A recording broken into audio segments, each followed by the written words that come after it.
नहीं, आपको लगता है कि पूरा सिस्टम हाईजैक हो चुका है? पूरा सिस्टम अनकॉन्स्टिट्यूशनल बॉडी आरएसएस ने पूरे देश के अंदर राज भी कर रही है। जो अनकॉन्स्टिट्यूशनल बॉडी रजिस्टर्ड नहीं है वो पूरे देश में राज भी कर रही है। पूरा सिस्टम उन्होंने कंट्रोल कर लिया है। मतलब जब मैं तो संविधान का पुजारी होने के नाते कहता हूं कि जब संवैधानिक संस्था इलेक्शन कमीशन ही उस सिस्टम के अंदर उनके कंट्रोल में, बीजेपी नहीं, आप कह रहे कि आरएसएस के कंट्रोल में। बीजेपी क्या चीज है? बीजेपी जैसी तो 35-36 ब्रांचें हैं उसकी आरएसएस, लेकिन आरएसएस रजिस्टर्ड नहीं है। उनके खाते में अरबों रुपये भी हैं, इतना बड़ा सिस्टम चला रहे हैं, इतना खर्चा हो रहा है। उनके ऊपर ना मनी लॉन्ड्रिंग है, ना कोई इंक्वायरी है, जेड सिक्योरिटी मिल रही है उनको। लेकिन वो देश के संविधान में विश्वास नहीं करते, इसलिए अपने आप को रजिस्टर्ड ही नहीं कराया उन्होंने। अब तो प्रधानमंत्री नरेंद्र मोदी ने भी उनके स्थापना दिवस पर बड़ी तारीफ की है, कहा कि देश को आजादी दिलाने में सबसे बड़ा योगदान है, बलिदान दिया। अगर देश की आजादी में आरएसएस का योगदान है और देश का प्रधानमंत्री लाल किले की प्राचीर से और अब कहता है, तो मेरे हिसाब से इस देश का दुर्भाग्य है।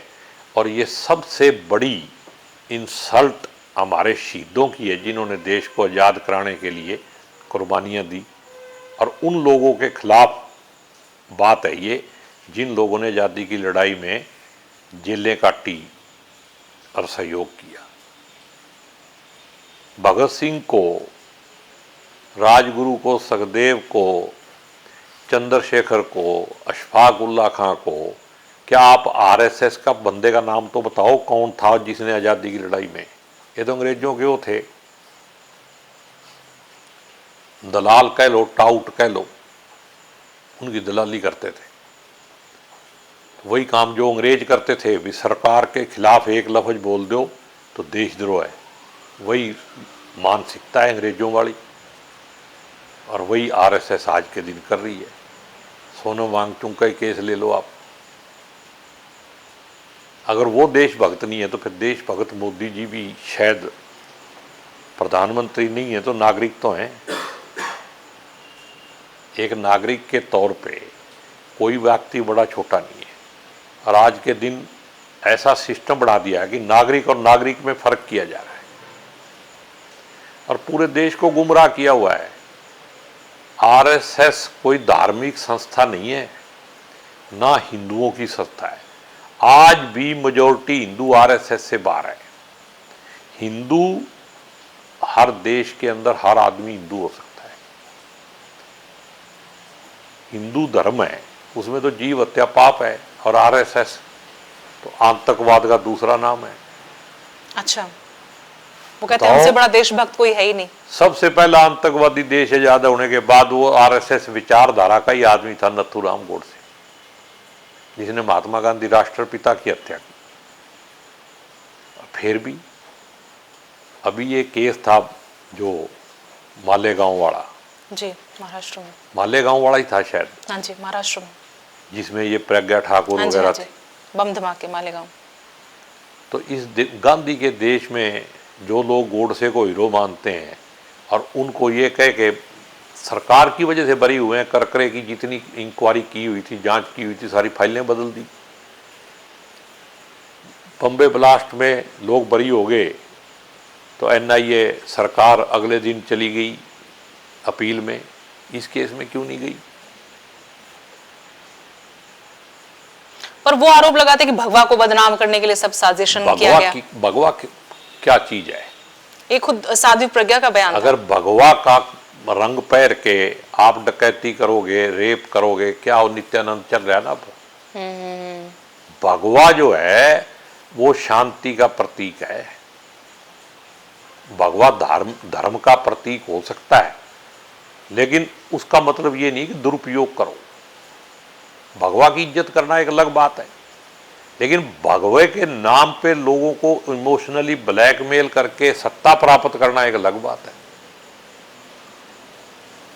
तो यहां तो आरएसएस ये कर रही है कि हिंदू और भगवा इससे इमोशनली ब्लैकमेल करके सत्ता में बने रहना चाहते हैं। क्या हिंदू कोई भूखा नहीं सो रहा है आज? जब से बीजेपी की सरकार आई, आरएसएस की सरकार आई, तब से हिंदुओं को खतरा क्यों पैदा होया? पहले विदेश में हम रह रहे थे। ऐसा इमोशनली उनके दिमाग में बांट दिया, वो सोचते हैं भी अगर पता नहीं क्या हो जाएगा, लेकिन एक डंबर रच दिया है। लेकिन अब पाप का घड़ा भर चुका है, बहुत जल्दी फूटेगा ये। आपको आरएसएस से इतनी प्रॉब्लम क्यों है? इसलिए कि देश विरोधी है। दो एक नागरिक हैं देश के, और वो दोनों को कोई कहता मैं कपड़ों से पहचानता हूँ, कोई टोपी से पहचानता है, और उनके अंदर फर्क किया जाता है। रोज हम देखते हैं। हमारा एक ही धर्म है और वो धर्म है संविधान। जो संविधान के खिलाफ काम करेगा वो देश विरोधी है, और सबसे ज़्यादा संविधान के खिलाफ अगर कोई है तो वो आरएसएस और उसकी विचारधारा के लोग हैं।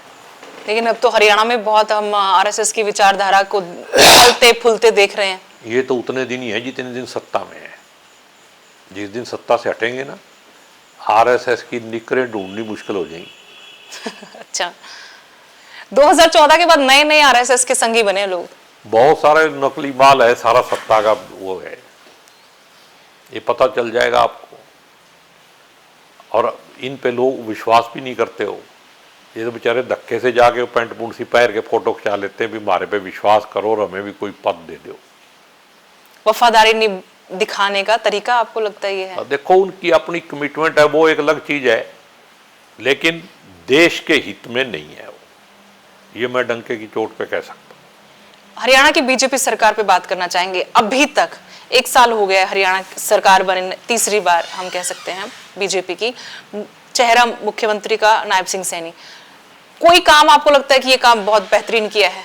नहीं, मुख्यमंत्री नायब सिंह सैनी जी हैं, रिमोट कंट्रोल कहीं और है। नायब सिंह सैनी जी तो अपना हेलीकॉप्टर तोड़ने में लग रहे हैं, सुबह कहीं बेचारे को। मेरे को तो यहाँ तक खबर है कि उसकी अपने ऑफिस में ही नहीं चलती, वहाँ भी दिशा निर्देश कहीं और से आती है। और ऑफ द रिकॉर्ड बीजेपी के लोग भी यही कहते हैं। अब खट्टर साहब की चलती है, पर कौन चीफ मिनिस्टर है यही नहीं पता। तो मैं तो इस सरकार की कोई उपलब्धि देखी नहीं। जो कमिटमेंट की थी 3100 में किसान की जीरी खरीदेंगे, 2000 से भी नीचे बिक रही है। कहाँ है सैनी साहब? किसान का बेटा कह रहा था मैं, और अगर किसान का बेटा होता तो जवान पे रहता। औरतों को 2100 रुपए देने थे, कितने को दे दिए? 1 साल तो निकल गया। नहीं, अब दे रहे हैं। बात है कि उसमें ब्रैकेट्स लगा दिए। कितने लोगों को। और जब इलेक्शन का साल आएगा फिर जैसे बिहार में अब 10-10 हजार दिया ना, फिर सारे को दे देंगे। सरकारी पैसे से रिश्वत दे के वोट खरीदने का काम सिर्फ आरएसएस विचारधारा के लोग ही कर सकते और कोई नहीं कर सकता। बीजेपी मैं इसलिए नहीं कहता कि बीजेपी नाम की कोई चीज नहीं है। सब कुछ सारा कंट्रोल आरएसएस का है। जब देश का प्रधानमंत्री ये कहता है कि मैं तो आरएसएस का प्रचारक रहा हूं, तो किसकी सरकार है? बीजेपी तो उनकी ब्रांच है। ऐसी तो उनकी बहुत सारे किसान संगठन भी है, स्वदेशी संगठन भी है, बहुत हैं। पूरे देश की एजुकेशन किसने खराब कर दी? पूरा सिस्टम खराब कर दिया। किसने कब्जा कर रखा है? जेएनयू जैसी यूनिवर्सिटी, जिसके मेरे ख्याल 50% से ज़्यादा आईएएस आईपीएस अफसर होंगे, वहाँ से पढ़े हुए लोग, उसका भी सत्यानाश कर दिया इन्होंने। तो फिर आप कहते हो भी देश विरोधी मत कहो इनको।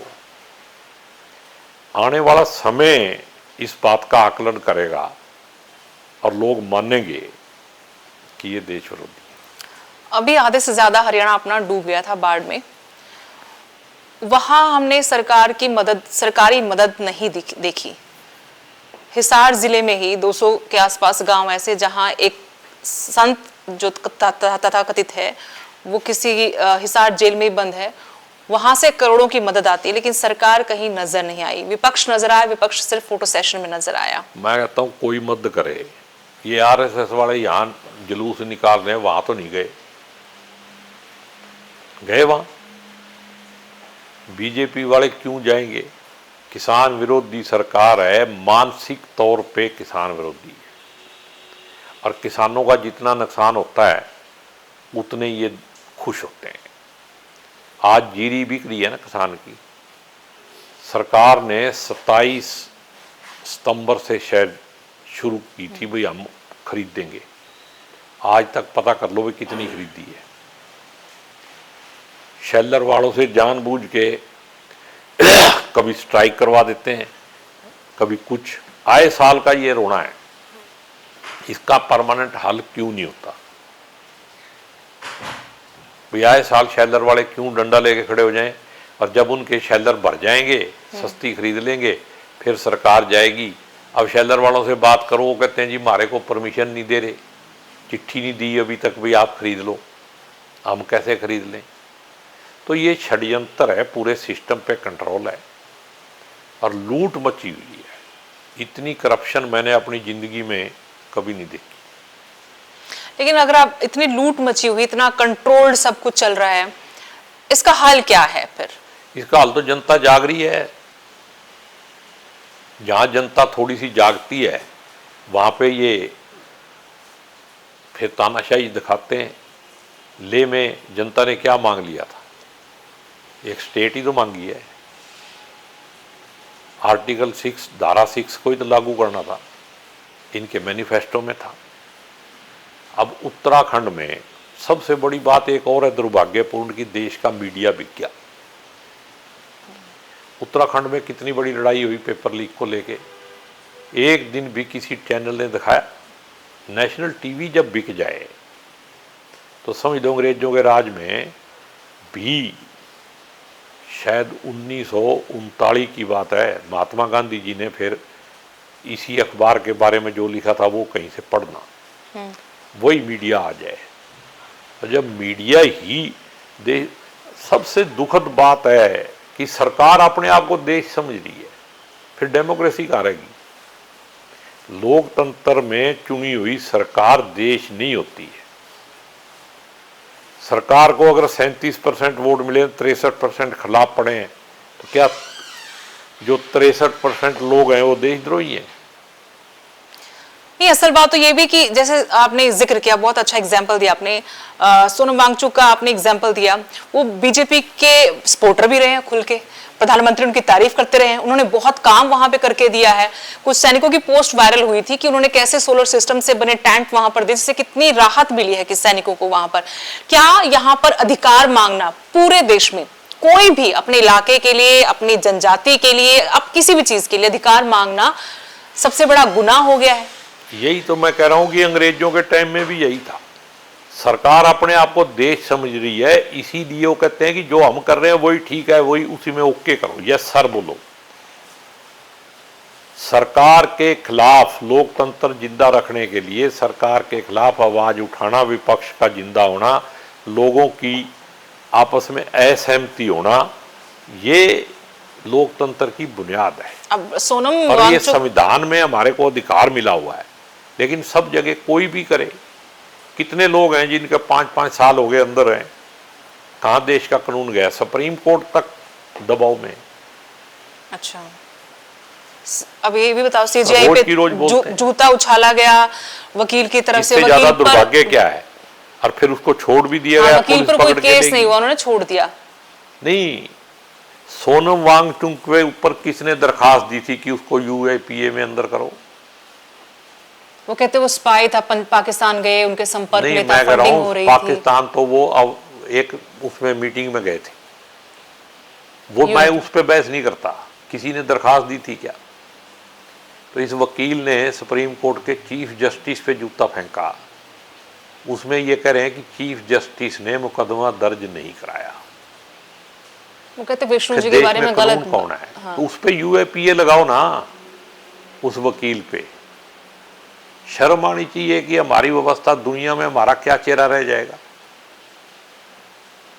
लोकतंत्र की जननी है हम। जितने मतलब सब जुमले हैं वो हमारे प्रधानमंत्री जी बोल चुके हैं, अब कोई नया बचा नहीं है। नहीं, सोनम वांगचुक वाले में तो बात ये भी है कि अगर वो संपर्क में थे तो पहले क्यों नहीं उनको अरेस्ट किया गया, जब वो विद्रोह हुआ तब भी क्यों? ऐसा किया क्या? बैठे हुए लोगों पे, धरने पे बैठे थे वो, उनके ऊपर अश्रु गैस छोड़ के उनको उठाया वहां से, भी लड़ाओ। वो कह रहे अभी आप जांच कर दो, इसकी न्यायिक जांच, और मेरे को जेल में रखो। कर दो ना, सुप्रीम कोर्ट के जज से कराओ जांच। मतलब ये तो देश के अंदर तानाशाही, इमरजेंसी से बुरा हाल है।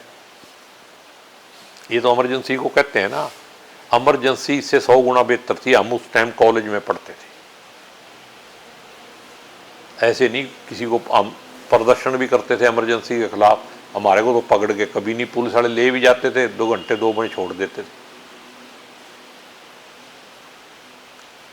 और अब सैकड़ों लोग हैं जो यूएपीए में ही अंदर पड़े हैं, कोई आज तक उन पे ट्रायल शुरू नहीं हुआ। ये दिल्ली दंगों वाले बाहर से पकड़ के लोग अंदर कर रखे, ट्रायल खत्म हो गए, ट्रायल में लोग बरी हो गए और उनका ट्रायल ही नहीं चल रहा वो अंदर। उन्होंने क्या किया है जी, साजिश की है दंगों कराने। जिन्होंने दंगे किए, जिन पे मुकदमा बना, वो कोर्ट से बरी भी होके घर चले गए, सजा हो भी किसी को हुई होगी, लेकिन उन पे ट्रायल ही नहीं चल रहा। 5 साल से बेल भी नहीं दे रहे। और जब आरएसएस की विचारधारा के लोग सुप्रीम कोर्ट के, हाई कोर्ट के जज बनेंगे तो फिर ऐसे रिजल्ट आएंगे। इसमें कोई सोचने की जरूरत नहीं है। तो देश के अंधभक्त हैं वो फिर पछताएंगे। लेकिन बीजेपी तो बार बार डरा रही थी ना, जब हरियाणा में भी चुनाव था, बीजेपी ने बार बार डराया कि पर्ची खर्ची वाला सिस्टम फिर चलेगा, फिर से एक जाति विशेष की सरकार चलेगी, बाकियों को दबाया जाएगा। वो डर इतना बार बार बताया गया लोगों में कि उससे भी तो माहौल बदला। आपको नहीं लगता? अगर बीजेपी में पर्ची खर्ची नहीं है तो ये आरएसएस और बीजेपी के दफ्तर करोड़ों अरबों रुपए के बन गए। ये कहां से बने? गेहूं बेच के बने हैं कि जीरी बेच के बने? इनके बाप का माल कहां से बेचा है? इस जनता को लूट के, पूरे प्रदेश को, देश को लूट के बना रहे हैं। 1000 करोड़ से ज्यादा के तो इनके दफ्तर हैं। झंडेवाड़ा में इतना बड़ा 5 स्टार, अब आरएसएस वालों के, पहले कहते थे हम वहाँ दरियों पे सोया करते थे, अब एसी लगा के सोते हैं। पट्टी कल्याणा में बन रहा है। तो आ तो गए फिर अच्छे दिन, उनके लिए तो आ ही गए अच्छे दिन। तो मैंने उसका मुद्दा भी उठाया था विधानसभा में, भी करनाल स्मार्ट सिटी का सारा पैसा लूट के कहाँ लगाया है बताओ। अगर पट्टी कल्याणा में लगाया है तो खट्टर साहब नाराज हो गए थे, कह रहे थे जांच कराएंगे। विधानसभा में बोलने के बाद भी आज तक जांच नहीं बैठी। आश्वासन है। अब बीजेपी तो सालों पुराने किस्से अभी भी सुनाती है हर मन से। अभी गृह मंत्री आए थे तो उन्होंने फिर कहा कि 2 जिलों का विकास हुआ था, लेकिन कांग्रेस चूक जाती है इस रणनीति में। कांग्रेस इस रणनीति में बहुत पीछे है। कांग्रेस इस घटिया राजनीति में पड़ती नहीं है। लेकिन जो जनता के मुद्दे वो तो उठाए, जैसे आपने कहा कि हजारों करोड़ के कैसे दफ्तर बन गए, तो जनता भी तो पूछना चाहती है कहां से इतना पैसा आ गया। करनाल के अंदर स्मार्ट सिटी वाला मुद्दा आपने सही उठाया कि 100 स्मार्ट सिटी बने, कहां है 100 स्मार्ट सिटी? मैं कहता हूं करनाल का मुद्दा मैंने विधानसभा में उठाया। चीफ मिनिस्टर ने ऑन रिकॉर्ड आश्वासन दिया कि इसकी जांच कराऊंगा। आज तक मेरे को नहीं पता लगा भी कहां जांच बैठी है। करनाल के अंदर ही दफ्तर बना हुआ कर्ण कमल, ग्रीन बेल्ट के बीच में से 30 फुट का रास्ता बना रखा है इलीगल। मेरी चिट्ठी आज भी डीसी के पास भी है, विधानसभा में मैंने मुद्दा उठाया, आज तक उसका कोई जवाब नहीं। कोई कानून नहीं है इनके पास। बाकी फॉरेस्ट वालों से आपने परमिशन लेनी हो, टाउन प्लानिंग वालों से लेनी हो तो लेके दिखाओ। और रात को बनाई, जो बीजेपी का डिस्ट्रिक्ट प्रेसिडेंट था उसने खड़े हो गए रात को बनवाई। कितने लोग लगाए भी, दिन निकलने से पहले बननी होनी चाहिए। कितने वृक्ष काटे, एक वृक्ष कट जाए। लेकिन ये तो ऐसी सरकार है, अभी बिहार में आपने देखा ही है, 1000 किला दे दिया उसको 1 रुपए की लीज पे। उसमें कहते हैं जो ऐसे ऐसे वृक्ष हैं जिनकी एक कोई चीज, छोटी सी चीज बेचो तो वो भी 1 रुपए से ज्यादा की है। ऐसे ऐसे नहीं, फलदार, सवाल ये भी कि आप एक पेड़ एक माँ के नाम अभियान चला रहे हो, फिर इतने पेड़ ये कट सारा नकली काम है। अब ये कहते हैं भी भारत माता की जय बोलो, मैं कहता हूं भी भारत की एक ही माँ है या कई माँ है? एक ही माँ है ना, तो कोई अपनी माँ को मम्मी कहे, कोई अम्मी कहे, क्या फर्क पड़ता है इससे? कितना बढ़िया इस देश का दुर्भाग्य है कि आई लव मोहम्मद को भी इन्होंने मुद्दा बना दिया है। ये होना चाहिए। जो मैं कहता हूं जुलूस आई निकल लव मोहम्मद कहने से किसी को क्या तकलीफ है? लेकिन वो जुलूस निकालना, वो कह रहे कि कौन सौहार्द के जुलूस? खिलाफ तो है। इनके भड़काने के बाद की बातें हैं ना, क्योंकि इनका नरेटिव लोग पकड़ रहे हैं। जिस आदमी ने, ये बाहर की बात है, अपने देश की तो बात भी नहीं है। आई लव मोहम्मद कहां लिखा गया? और यहां योगी जी तो संविधान की ओथ लेके चीफ मिनिस्टर हैं, क्या बयान दे रहे हैं, वो गैर संवैधानिक है। अगर ये सुप्रीम कोर्ट हमारा जिंदा हो तो योगी जी को तो वैसे ही सस्पेंड कर देना चाहिए, भी असंवैधानिक बातें कर रहा है, ओथ ही तोड़ रहा है, क्या क्या लफ्ज बोल रहा है वो। मैं कल को, मैं सिख धर्म से संबंध रखता हूं, कल को मैं कह दूं भी आई लव गुरु नानक, तो फिर क्या कहेंगे ये? फिर मैं देशद्रोही हो गया।